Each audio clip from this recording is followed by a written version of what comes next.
你逼我降低一个境界，重叠碎片之中无法使用回艇。你不是要与我一战吗？不像出自天之娇女口中啊。 Halo guys, kabar kalian gimana hari ini? Semoga dalam kondisi baik-baik saja ya. Kali ini admin akan melanjutkan alur cerita Renegade Immortal. Jika kalian lupa dengan episode sebelumnya, bisa cek di kolom playlist. Atau silakan klik link alternatifnya di bagian atas layar pojok kanan ya. Baiklah, tanpa berlama-lama lagi di opening, inilah alur cerita kelanjutannya. Pertarungan Wang Lin yang masih berlanjut setelah kemarin berniat mau menghabisi Hong Die mumpung dia lagi lemah. Tentu aja Hong Die ngancam tuh kalau negara Vermilion akan mengincar Wang Lin jika dia berani menghabisinya. Kata Wang Lin sih dia nggak keberatan tuh untuk berurusan dengan negara Vermilion karena Hong Die duluan lah yang dari kemarin bikin gara-gara mulu. Dalam situasi terpojok itu, Hong Die pun mencari cara supaya dia bisa kabur dari Wang Lin. 你不是要与我一战吗？红蝶，这般危险，你敢杀我？ Hong Die yang dibikin semakin tak berkutik melawan setiap serangan yang dilancarkan sama Wang Lin cukup membuat luka dalamnya makin parah aja. Awalnya sih Hong Die pengen kabur dari sana lewat retakan ruang. Tapi sayangnya Wang Lin yang siap siaga mengantisipasi setiap pergerakan Hong Die yang makin lama makin melambat aja. Alias kemenangan Wang Lin udah di depan mata untuk saat ini.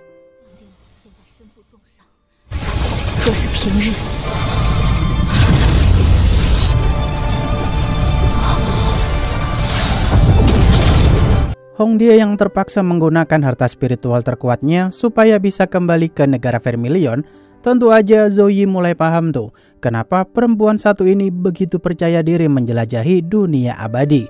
Karena ternyata dia bisa balik keluar kapan aja. Walau konsekuensinya adalah tingkat ranahnya Hong Die bakal turun satu tingkat. Namun ketika Wang Lin mengeluarkan harta kipas milik seniornya Hong Die, seketika dia pun mulai goyah tuh kepercayaan dirinya. 红铁地已经松动了。师姐的扇子，你看这是何物？ Hong Die yang begitu kaget melihat salah satu lengannya putus akibat serangan Wang Lin barusan. Tentu aja Hong Die masih tetap pergi tanpa mempedulikan lengannya yang putus itu tuh.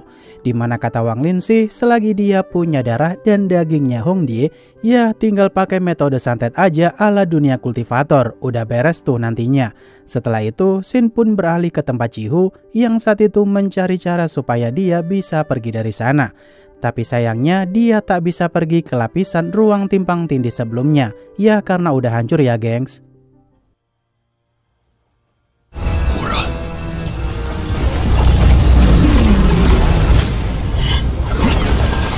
Wang Lin yang saat itu menghampiri Chihu sambil berkata untuk segera pergi dari sana. Mereka pun segera bergegas OTW ke tempat lapisan keempat tuh. Karena kata Zoe di ruang timbang tindih itu ada total 6 lapisan. Setelah begitu lama dia mati sama Wang Lin, tiap lapisan ruang timbang tindih itu terhubung satu sama lain. Dimana jika mereka berhasil selamat di lapisan berikutnya, maka besar kemungkinan ada cara untuk keluar dari sana. 原来曾兄早有准备，可第四层的入口在何处？ Wang Lin dan Chihu yang sampai di lapisan keempat dengan suasana megah istana di tempat itu yang terbuat dari giok abadi. Tentu aja mereka saat itu benar-benar dibuat kagum tuh sama tempat tersebut yang kekayaannya tak ternilai harganya. Namun selang beberapa waktu, Sun Tai dan Zoe pun datang dengan pertarungan di antara mereka berdua yang masih belum selesai.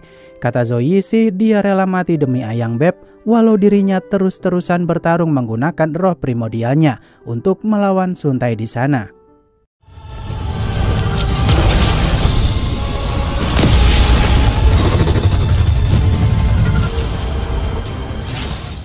Zoe yang saat itu mulai merasakan efek dari pemakaian roh primordialnya secara berlebihan ternyata semenyakitkan ini. Tentu aja hal itu pun membuat dirinya melihat semasa hidupnya dengan diiringi rasa sakit kepala yang begitu hebat. Di momen itu Sun Tai pun tak menyia-nyiakan kesempatan tersebut untuk menyerang Zoe. Tapi tentu aja Zoe ini tak tinggal diam gitu aja tuh melihat serangan Sun Tai mulai menghampirinya.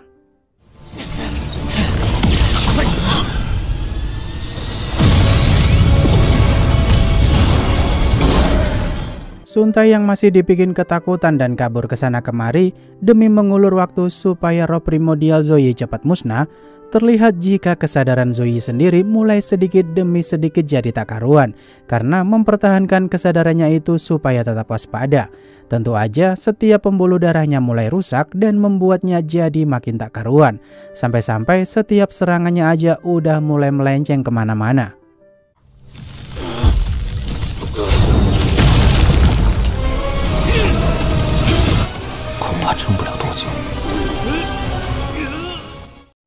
Zoe yang mulai paham jika roh primordialnya sebentar lagi akan habis terbakar karena terus-terusan dipakai, dia pun mulai ingat tuh akan ucapan gurunya di masa lalu. Kalau kultivator ranah perubahan jiwa ketika berada di ambang kematian, mereka biasanya punya kesempatan untuk menerobos ke ranah ascendant, yang tentu aja dengan nyawa pertaruhannya, di mana mengingat kekuatan Zoe ini bikin heboh seluruh alam di lapisan keempat sana.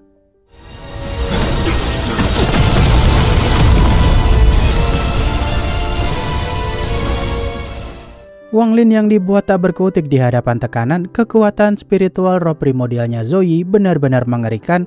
Tentu aja semua orang yang ada di tempat itu tak bisa bergerak sama sekali setelah mereka merasakan betapa mengerikannya peningkatan ranah Zoe tersebut. Di momen itu roh primordialnya Zoe pun mendapatkan kristal ascendant yang kemungkinan roh primordialnya itu udah berubah ke bentuk tahap ascendant.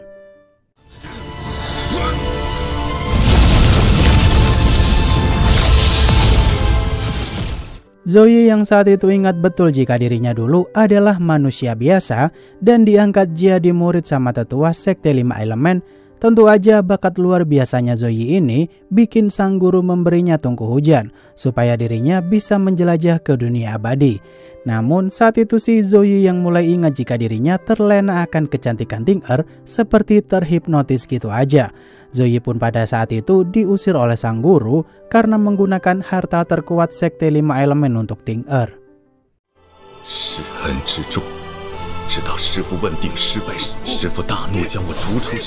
Zoe yang masih ingat betul betapa sakitnya dia dicemooh banyak orang karena merawat mayat immortal. Tentu aja kebencian dalam hatinya itu tak bisa dilepaskan kepada mereka yang telah menghinanya, karena mereka adalah warga tempat Zoe dibesarkan juga.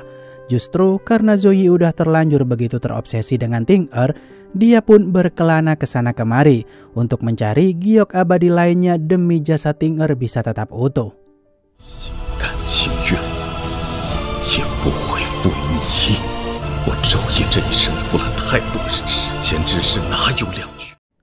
Zoe yang saat itu meminta tolong kepada Chihu apakah dirinya bersedia menjaga Ting Er karena dirinya akan segera lenyap. Tentu aja Chihu seketika belibet tuh karena dirinya takut nggak bisa jadi ketua klan iblis di masa mendatang karena dirinya menyimpan mayat seorang immortal. Ditambah lagi Zoe ini pernah dicap buruk sama masyarakat di planet Vermilion. Mendengar hal itu, Zoe pun tentu saja tak akan memaksa Chihu akan kehendaknya tersebut.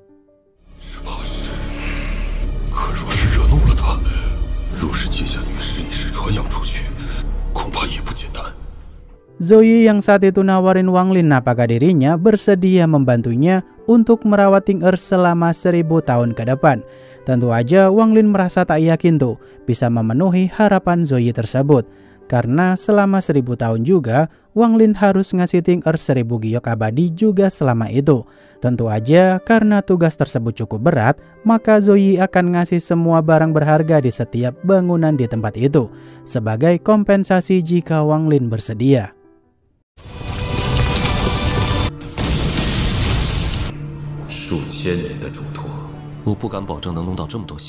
Zoe yang saat itu mengeluarkan pagoda gioknya itu untuk menyimpan jasad Ting Er di dalam pagoda giok tersebut.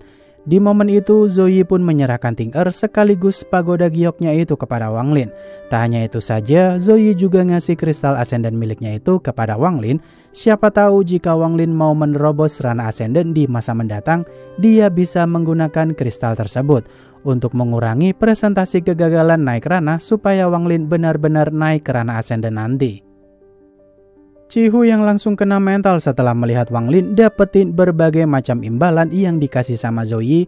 Tak hanya itu saja, ternyata Zoe ini juga memerintahkan Sun Tai supaya mau jadi budaknya Wang Lin, supaya keamanan Ting Er tetap terjaga. Di momen ini, Sun Tai hanya terima nasib aja nih gengs, karena jika dirinya nolak maka Zoe akan menghabisinya. Karena darah jiwa Sun Tai udah dimasukkan kepada tubuh Wang Lin sebagai pemegang kendali hidup dan matinya Sun Tai. 以我法力将你改造为弱一些的傀儡，若只是寻死。 Sun Tai yang langsung sungkem sama Wang Lin karena dia udah resmi jadi budaknya Wang Lin. Di momen itu Cihu makin iri aja tuh sama Wang Lin karena dapat pelayan kultivator perubahan jiwa.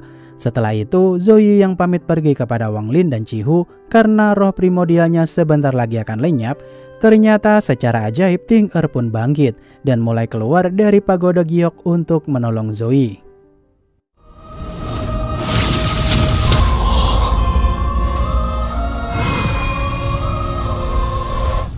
不会死。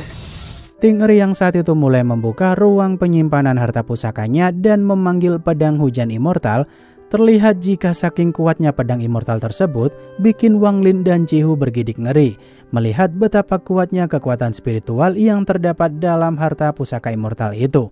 Dan karena Ting Er tahu pengorbanan Zoe amatlah besar bagi dirinya, Ting Er pun memindahkan roh primordialnya Zoe ke dalam pedang hujannya tersebut, di mana Zoe ini bisa hidup sebagai jiwa pedang immortal dan gak jadi mati. 滋养万年后，守护本君2000余年，有功。 Waduh, plot twist episode kali ini banyak banget ya gengs. Dari Ting Er yang tiba-tiba aja jadi hidup kembali, sampai Zoe gak jadi mati karena dijadikan Ting Er sebagai roh pedang. Baiklah, akhir kata terima kasih buat kalian yang udah nonton sampai akhir. Dan sampai jumpa di video selanjutnya ya guys, bye bye.